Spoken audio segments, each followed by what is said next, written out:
All right, people of faith, let's take another walk.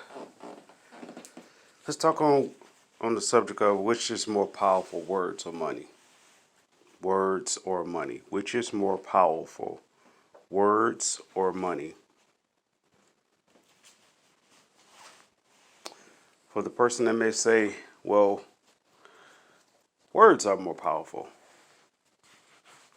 Well, then why do we use words carelessly? Such as to put things in a perspective of vainglory, or to use words to tear down or to destroy or to kill. Why do we misuse words? So for the person that says, well, money is more powerful,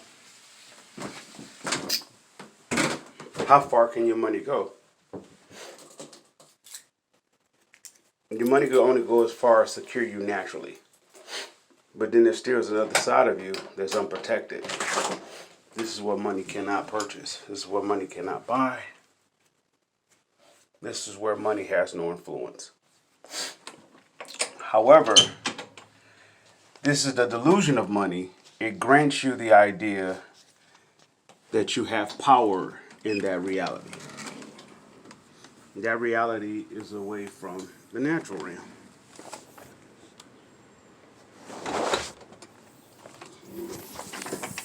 And ultimately, this is why people clamor after money, is because they believe it grants them a power that their eyes can't see. This is why we save it. Why? For the foresight of security, right? Call it nest eggs, we call it savings bonds, savings accounts. Any place where we can store it for a rainy day. But the rainy day that it's trying to prevent or trying to protect themselves from is the rainy day that they can't see. So money grants you the idea that you have power. And money has no power. That's why it's delusional for a person to go after it and or sell their soul for it. Yet, only a slave can buy a dream like that, or willing to do whatever it takes to have that dream. Only a slave clamors after money. Money only goes as far as what you can see.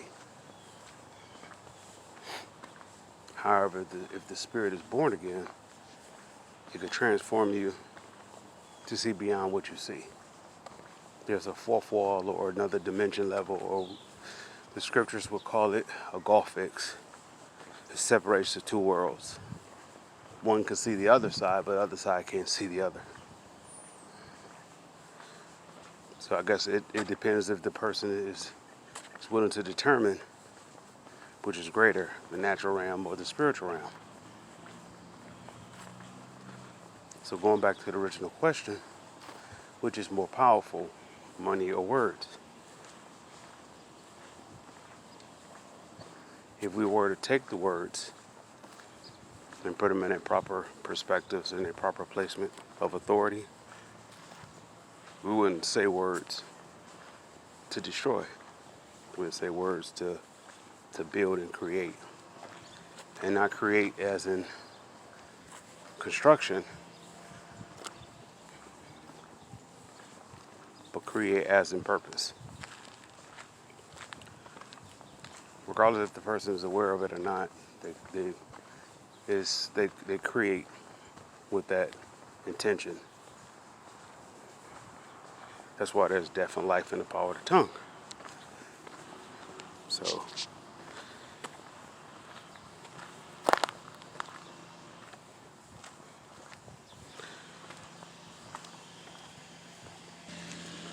now let's talk on the subject of money for a second, and why money is really secondary or really less than. And only a slave will go for it. Well, because the owner of the money is reluctant to let it go. and not let it go in terms of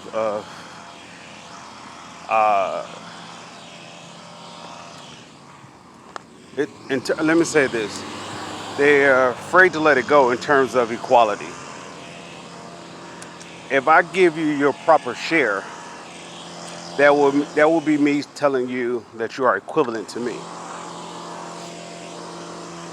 If I give you a wage of what I think I want you to have, I am saying I'm giving you something that I don't want you to be, which is equal to me.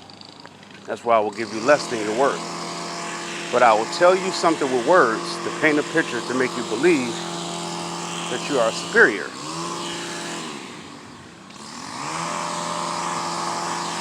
Say, for example, if I were to give you a wage, it's like if the minimum wage was at $8 an hour.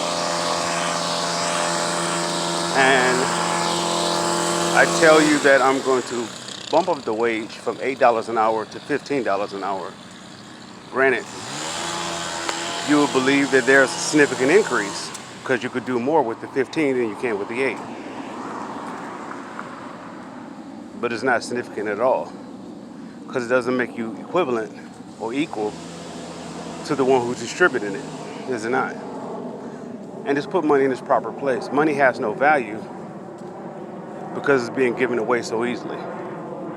In other words, there's something higher than money that those who are distributing the money has their hands on.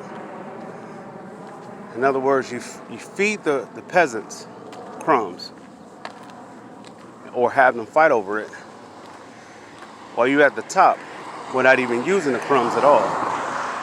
You're in a position to disperse. This is why the master recruits. We call them understudies or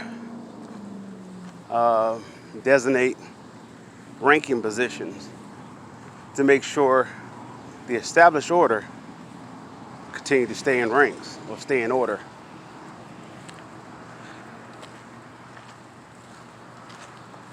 But what if we get to the point where money is no good, which we're actually at that place now. The currency of $1 is really, I don't care where you are, but money itself really has no significance. It's like the days of going,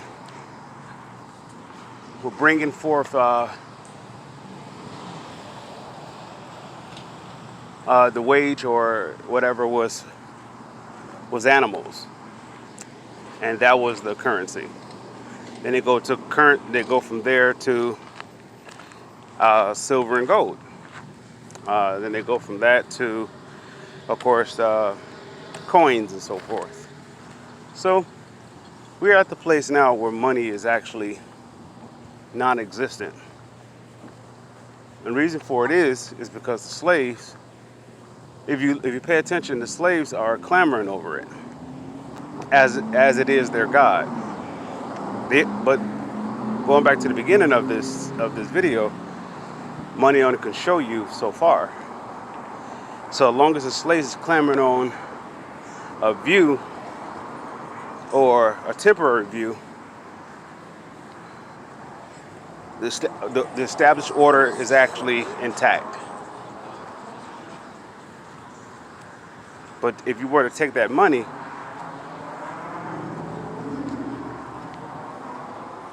and replace it with the chip, whoever holds the chip or the control of the chip holds the power.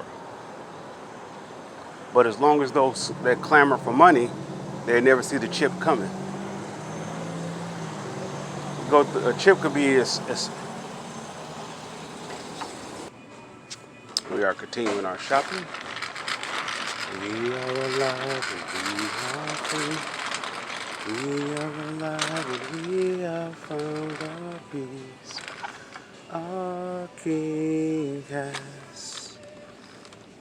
Oh, I didn't bring any money. Great. Let's see if we could do a magical act. Well, let's continue our adventure. We go to a store without money. So we are making a walk back to get money. I thought my good looks or grant me access of purchase. But anyway, going back to which is more powerful, words or money? As long as the person has in mind that money can grant them a power or grant them power, they are in a world of delusion.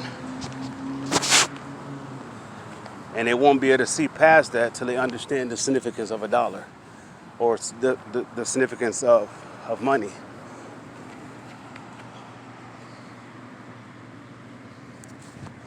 The significance of money is not the purchase. That's the purpose of it.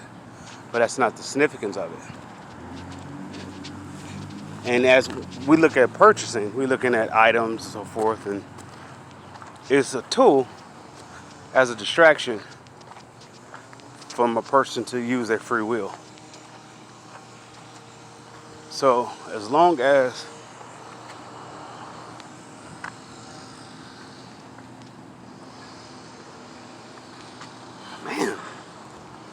as long as a person really doesn't understand the significance of a dollar or the purpose of money, they could always be purchased.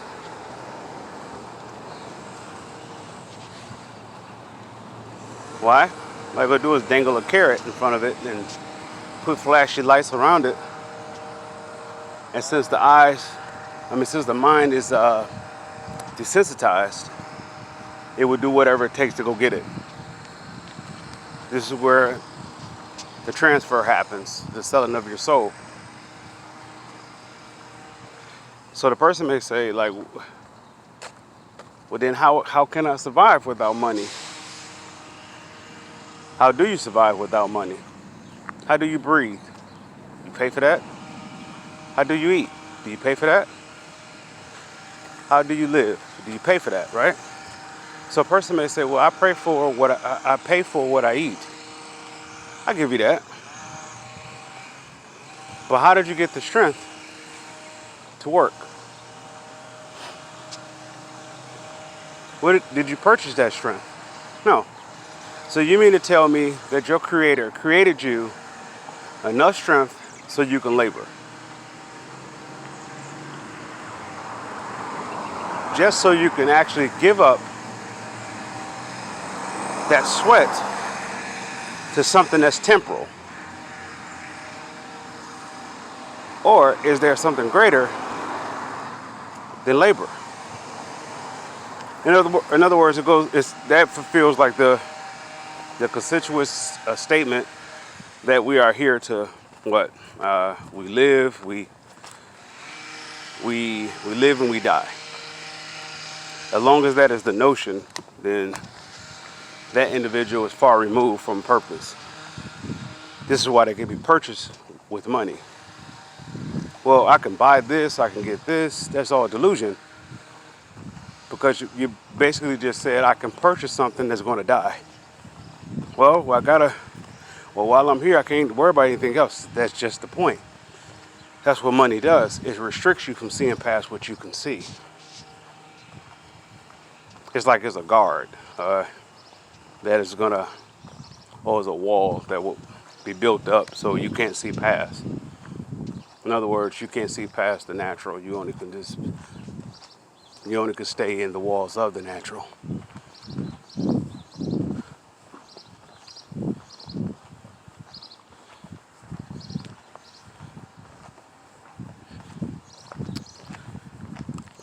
There's only one type of person that clamors for money. Or they seek really hard for it. They do whatever it takes to get it. That soul is dead. I guess that's why they go after what? Dead presidents or those who have once ruled. Hey. Okay. So long as they go after that, then I guess they are content, because after all, it does put food on the table, it does put clothes on their back, it does put a roof over their head, but it doesn't buy you a heartbeat. It doesn't buy the breath that you breathe, but we'll do whatever it takes for it because we're a slave. If you notice, the one who holds the possession of it, or like the who prints it, doesn't live that way. They allow the peasants to squabble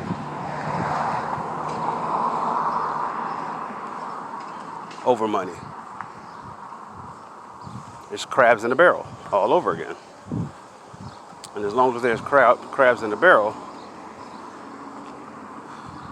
there's no threat to take over their kingdom. But when the slave no longer wants the crumbs, or no longer wants to be a crab, they learn how to work together. And that is a threat to a established order. You upset established order and everything becomes chaos. But as long as you have the blind leading the blind, there's no order. So there's no threat to a kingdom being taken down.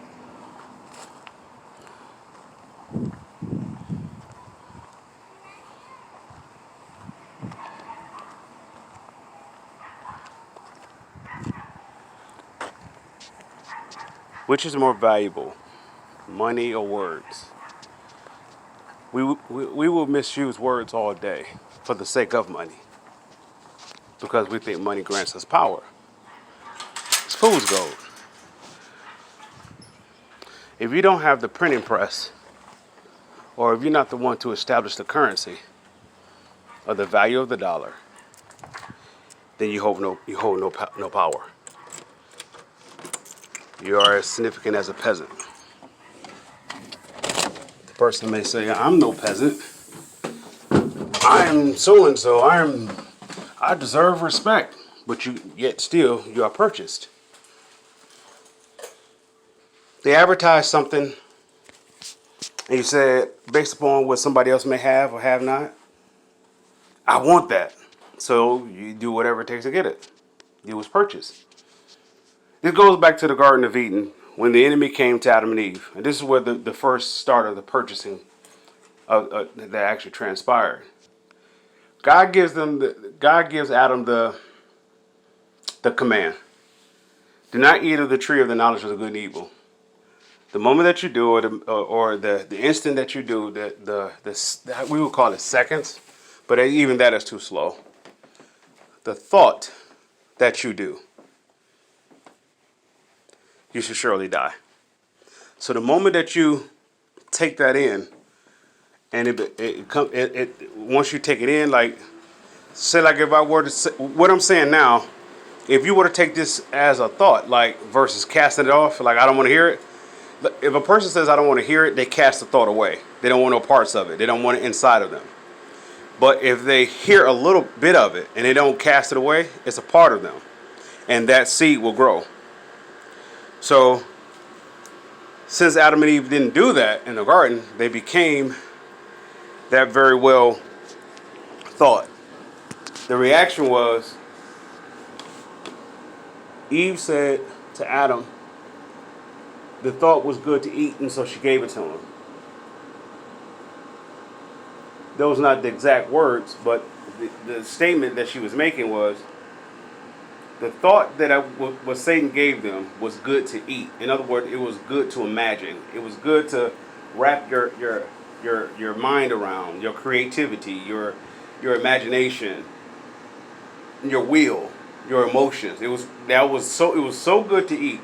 Now, mind you, everything about them was perfect, so they wasn't without anything. So they really didn't need this. Yet and still, that became the proposal, and unfortunately they took it. And then it became something they never saw themselves being.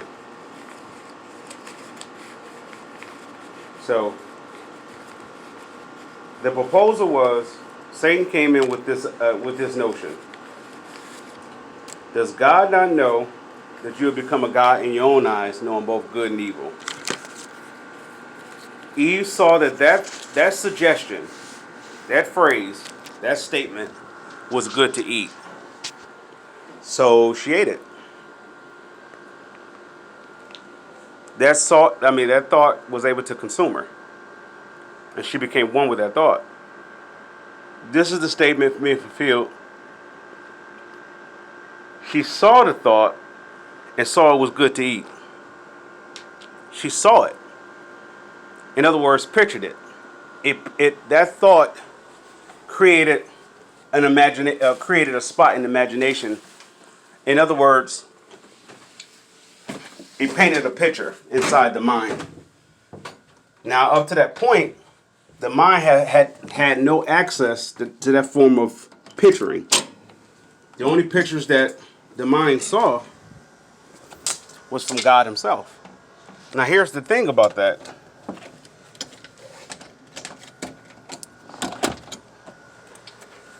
God has given them every thought that they could ever imagine when he gave them their soul.